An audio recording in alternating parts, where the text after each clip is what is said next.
Jangan lupa like, komen, dan subscribe channel YouTube TVRI Bengkulu, serta nyalakan lonceng notifikasinya.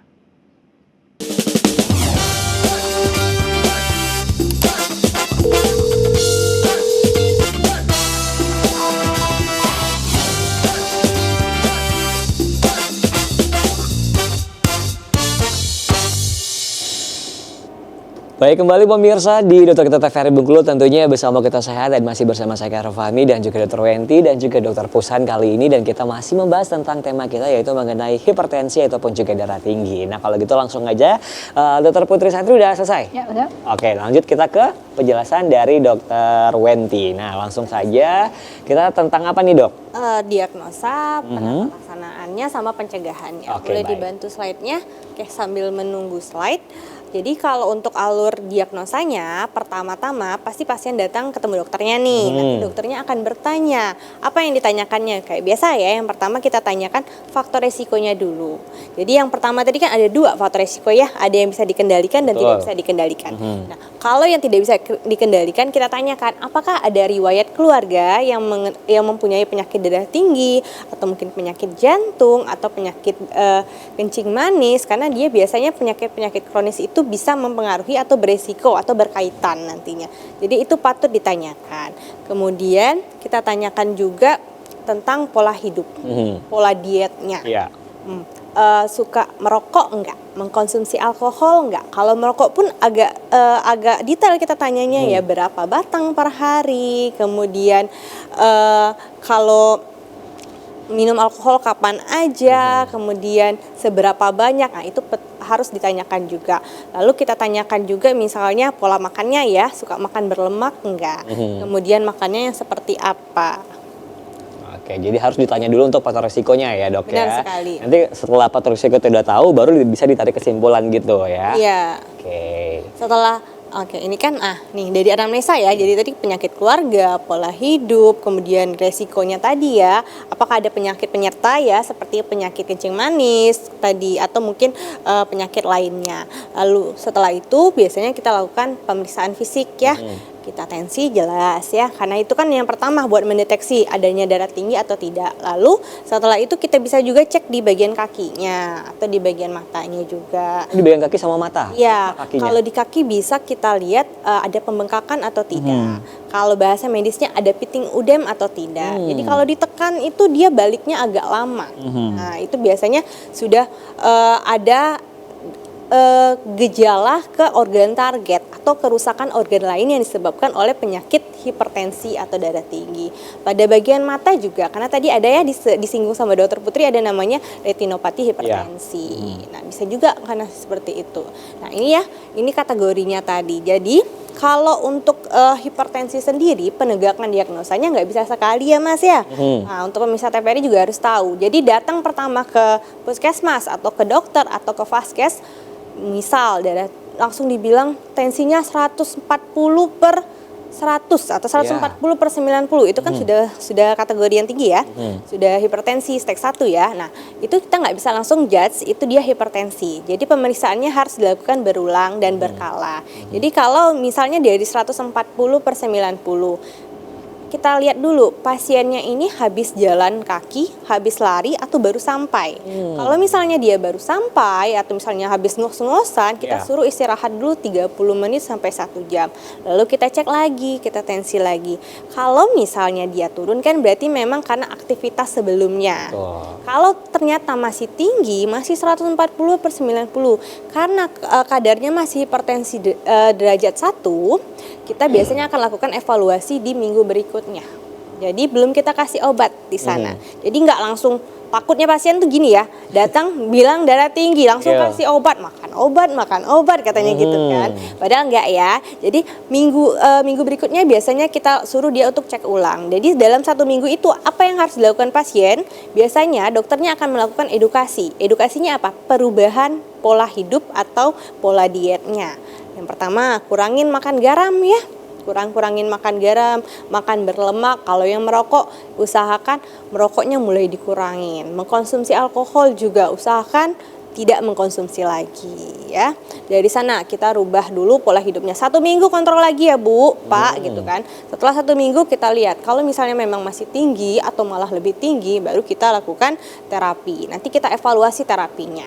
Ya, yang sering dikhawatirkan nih ya, banyak mitosnya adalah bahwa kalau sudah minum obat darah tinggi itu harus diminum seumur hidup. Oh iya betul. Kan? Itu sering banget tuh. Jadi pasien tuh nggak mau. Nanti saya minum obatnya seumur hidup, nanti ginjal saya kena. Iya. Kan? Jadi sebenarnya untuk penerapan obat-obat darah tinggi itu dia ada batasan-batasannya. Jadi misalnya hipertensi derajat 1 nanti dia akan minum obatnya satu jenis aja misalnya ya. Nanti di sini ada nih tata laksananya. Kalau dia punya penyakit penyerta lain, obatnya juga akan menyesuaikan. Jadi tidak bisa langsung dijat seperti itu. Lalu apakah memang harus seumur hidup? Jadi fungsi obat darah tinggi itu adalah untuk menurunkan tekanan darah dan menstabilkan. Nah, menstabilkan tekanan darahnya agar tetap di posisi yang normal, tidak terlalu rendah dan tidak terlalu tinggi. Kalau pasien yang memang sudah normal nih tensinya terus ya, pola hidupnya sudah bagus, pola makannya bagus, dan masih dalam pengawasan dokter, dosisnya akan bisa diturunkan. Dan mungkin tidak menutup kemungkinan bisa stop obatnya. Tapi tetap dengan pengawasan dokter ya. Karena tetap harus dilakukan evaluasi berkala untuk pasien-pasien darah tinggi. Makanya obatnya itu harus rutin. Fungsinya tadi bukan hanya untuk menurunkan, tapi menjaga kestabilannya. Nah, yang takut kalau nanti kan ginjal katanya. Karena kan minumnya rutin nih ya. Betul. Jadi itu sebenarnya salah kaprah atau mitos ya. Jadi sebenarnya malah si obat tadi menjaga agar fungsi ginjalnya tetap terjaga dengan baik. Nah, jadi kan laju filtrasi ginjal atau fungsi ginjal itu dapat bekerja dengan baik apabila aliran darah dalam pembuluh darahnya itu masuk atau lancar. Kita tadi udah sempat bahas ya sama Dokter Putri ya bahwa aliran darah itu kalau terjadi hipertensi dia bisa kaku, bisa tidak bisa kaku dan menyempit. Nah, fungsi si obat darah tinggi tadi adalah agar pembuluh darah dalam tubuh kita tidak kaku lagi.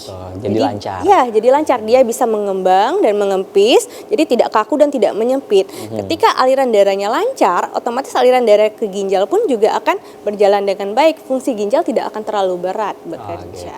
Nah, sebelum kembali ke situ Dok, ada pertanyaan dikit satu nih ya kan. Nah, kalau yang namanya kita udah hipertensi nih, minum obat nih ya kan, hipertensinya mungkin sekitar 180, 90 gitu kan, terus minum obat nih. Terus kita nggak cek, tetap minum obat. Akhirnya nggak tahu berapa lagi nih ininya darahnya gitu kan. Itu akan mengakibatkan hipertensi atau seperti apa? Oke, jadi itu walaupun dia tetap minum obat, tapi kan hipertensinya tidak terkontrol walaupun tetap makan obat. Tidak terkontrolnya adalah tidak terpantau. Ya. Tidak terpantau apakah kadarnya nanti sudah normal atau malah di obat itu tidak mempan lagi karena kita nggak tahu pasien tadi pola dietnya seperti apa, pola hidupnya seperti apa, tidurnya gimana. Kalau semuanya bagus, walaupun dia tidak terkontrol, ya mungkin bisa dalam range yang baik nantinya ya. Tapi kalau tidak kan kita nggak tahu dari mana kita bisa mengevaluasi. Makanya nanti ada nih evaluasi.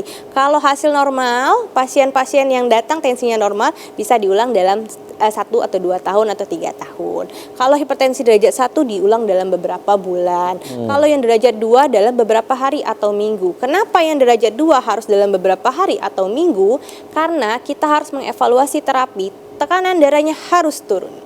Kalau tidak turun, dia bisa beresiko tadi, bisa stroke, bisa kena ke matanya, bisa kena ke ginjal bahkan ya, karena tadi aliran darah, tekanan darahnya kencang. Yang kita takutkan adalah pembuluh darahnya menjadi pecah. Jadi jangan sampai dia terlalu tinggi tekanan darahnya. Jadi harus diturunkan dulu, ya. Oke. Nah, ini dia. Jadi ada resiko-resikonya. Ini klasifikasinya ya. Jadi ada yang namanya sangat tinggi, sedang, dan rendah. Fungsinya apa nih Dok? Biar kami tahu ini.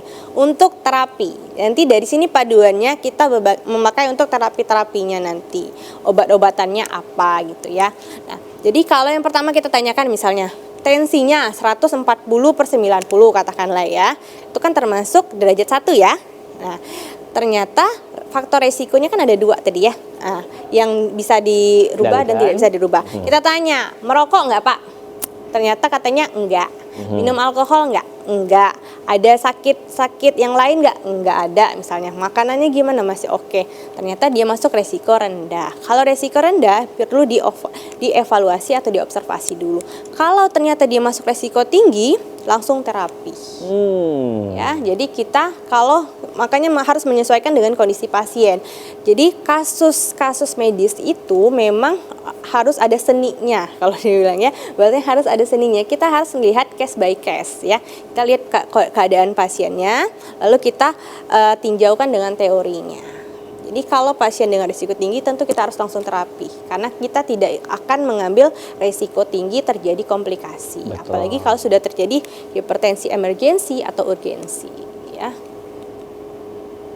Oke, ini ya tata laksananya evaluasi pasien. Kita harus tahu benar riwayat penyakitnya, riwayat keluarga, lifestyle, sama fisik ya. Itu artinya olahraganya gimana? Ada nggak olahraganya juga? Kemudian ada screening penyakit-penyakit lainnya ya, penyakit ginjal kronis. Lalu pemeriksaan lab juga, ini penting ya. Apalagi kalau yang tadi hipertensinya sudah masuk ke urgensi atau emergensi. Dia harus kita cek elektrolitnya, kadar gulanya, kadar asam uratnya, kreatinin, urinalisa, itu juga penting. Lalu tentukan skornya tadi, skor yang di depan tadi ya. Yang sangat tinggi sampai dengan rendah benar tadi sekali. ya. Nah, kalau usia lanjut lebih dari 80 tahun biasanya 1 obat dulu ya. Evaluasi terapi 1 obat dulu. Normal atau tinggi dengan resiko sangat tinggi 1 obat. Biasanya kalau yang rendah sama sedang tadi ya, yang nggak ada faktor resiko, biasanya lifestyle dulu kita rubah. Oke, belum dikasih obat ya? Iya, belum dikasih obat. Lifestyle dulu kita rubah, baru nanti kita evaluasi lagi. Kalau yang hipertensi grade 1, resiko tinggi biasanya 2 obat. Jadi bisa kombinasi ya. Nah, kombinasinya pun menyesuaikan dengan banyak hal. Pertama, penyakit lainnya, penyakit penyertanya, kemudian usia pasien juga, aktivitas pasien juga kita sesuaikan ya. Kemudian ini juga ada evaluasi terapi. Makanya tadi yang penting ya Mas. Jadi nggak boleh minum obat terus-terusan tanpa evaluasi ya. Jadi memang dianjurkan 3-6 bulan karena banyak sekali faktor yang harus dievaluasi. Bukan hanya tekanan darahnya. Kita kan mengkonsumsi obat ya. Obat itu kan banyak efek sampingnya, runutannya banyak. Jadi itu harus dievaluasi. Apakah obatnya cocok? Apakah obatnya sesuai? Apakah obatnya akan mengganggu fungsi tubuh yang lain atau tidak? Jadi dalam 3-6 bulan dia harus dievaluasi sesuai nggak sama targetnya tadi, target tekanan darahnya yang turun tadi, mengganggu nggak sama fungsi kerja yang lain, atau ada miss-nya di mana ya? Apakah pola hidupnya atau pola makannya yang bermasalah, atau ternyata dia makan obatnya tidak teratur. Oke, baik. Itu bisa ketahuan biasanya. Oke, baik. Nah, berarti evaluasinya bukan hanya cek tekanan darah aja ya, Dok ya. sekali. Cek tekanan darahnya udah turun nih, udah selesai gitu ya. Iya. Gitu juga ya. Oke, nah kita akan jadikan dulu Dokter Wenti.